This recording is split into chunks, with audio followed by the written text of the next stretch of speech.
This is Titletown Sound. If Joe Flacco is worth a fourth-round pick, Antonio Brown might be worth a negative fifth-round pick. Again, I'm just a fat dude sitting on the couch, but I watch a lot of football. I'm here to kick ass and make steaks, and I'm all out of steaks. Year one, he was like, all right, guys, I don't know what Dom taught you, but you need to have 11 guys on the field. A trained orangutan could have done a better job than Ron Zerns. I mean, not even well trained.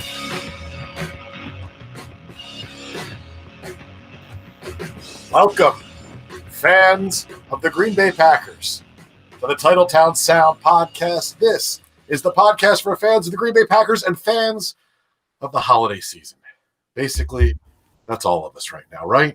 It's the holidays. It is. Love those holidays. And I don't really have a joke. Usually we have a pun here, but I actually just want to start off the show by, first of all, introducing you, James. Hi, everybody. That's James. And you, Kevin. Hello, my name's Kevin. He's my brother. That's how he got on the show.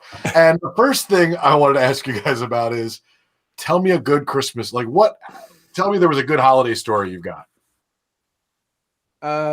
Well, I worked both Christmas Eve and Christmas Day. So, I mean, no, not really. I mean, it was pleasant. It was pleasant. You know, I came home and had dinner with the family, and then just hung out for a little bit. I didn't do anything, nothing major. I knew we should have prepped this segment.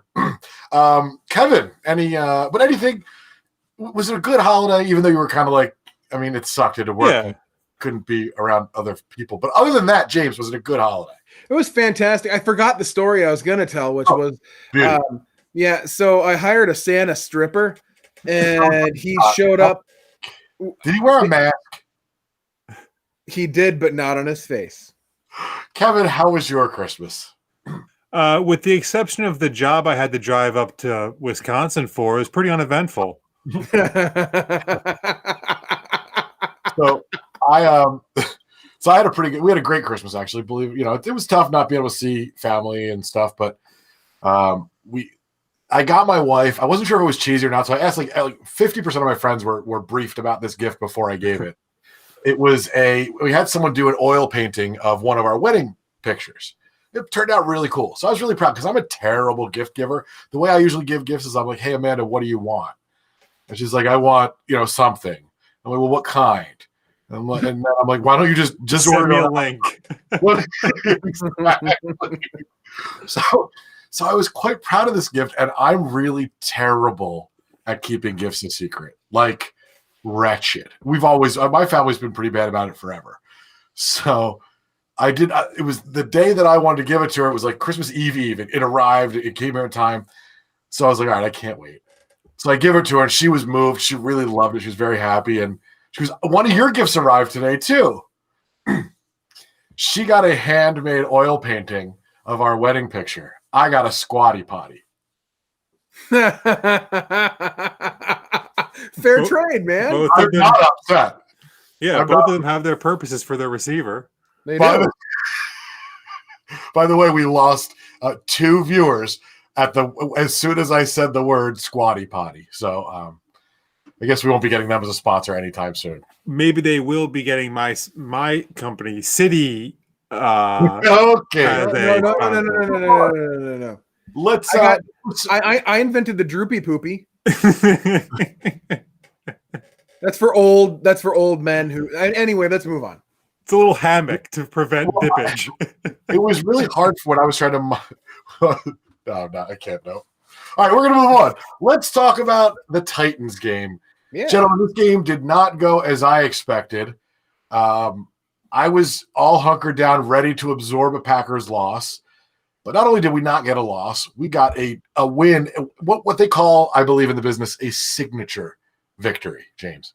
Yeah, it sure felt like it. For weeks and weeks, all we've heard is, the Packers haven't beat anybody good, and they've only played 3 teams with winning records, and they've lost to all of them, and blah, blah, blah, blah, blah. And then Tennessee came up, Derrick Henry, the Packers rush defense, much maligned for, the entire season, and well-deservedly, they've been bad for a lot of the season. and they came up to Green Bay. And I mean, you look at any other rushing statistic, anybody other running back, 23 carries, 98 yards, you think, oh, that's not a terrible game. That's pretty good. But when it comes to Derrick Henry, like that was, and especially with the Packers' rush defense, that was significant. So, Kevin, why don't we do what we did last week? We're going to start by going through the true false questions from last week. And we'll use that as our discussion. I guess maybe the memo needed to be reset. So I'll vamp a little bit. Honestly, Chris, like I have them. I just need to figure out where I have them. Oh, I'm sorry. So what I'm going to do is I'm just going to try to distract our viewers because your nostril is in the screen by just Is that nice? Thanks. You got one of those. You got one of those Brett Favre nose hair trimmers for Christmas, didn't you? I haven't used it yet. You know what? The copper. You made it like a snow globe. I love it. Yeah, isn't this? It's so relaxing. It's beautiful. Yeah, the ambiance is lovely. Okay, you know what I'm gonna do? I'm gonna go to my email because I know that I sent it. And what week are we talking about? Oh, sweet Jesus! What? Oh, because I'm still doing this. Yeah. We talked about the first completion percentage on third down. Ryan Tannehill on third downs, right? Yeah. We said that the Packers needed to hold him under 55%. They were able to do that. They held him to 45%, right? That's where the extent of my memory of this runs out. Let's talk about that first. Well, we can talk about that, yeah. The Packers were able to make, well, first of all, they were able to make Tennessee one-dimensional and then be able to semi-shut down that dimension. James, what did you see differently the way this defense played to they look more aggressive to me. They look like, I don't know. What you tell me? They did. They clearly. I hate, like we give Pettine or Coach Mike, as they call him in Chicago. We give him a lot of crap, and again, deservedly so. A lot of the time.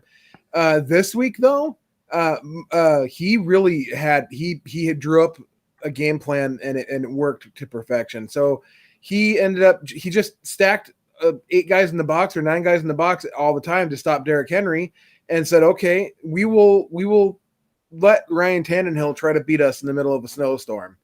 And when Tannehill had to pass on first or second down, it didn't generally go well for him. And then they would contain Derrick Henry in the first down and second down, and Tannehill really struggled. The pass rush was great all night.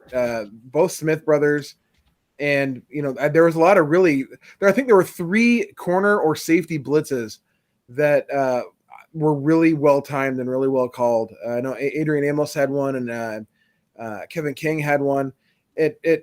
Which was about the only thing Kevin King did well. Anyway, it worked really well. They just threw a lot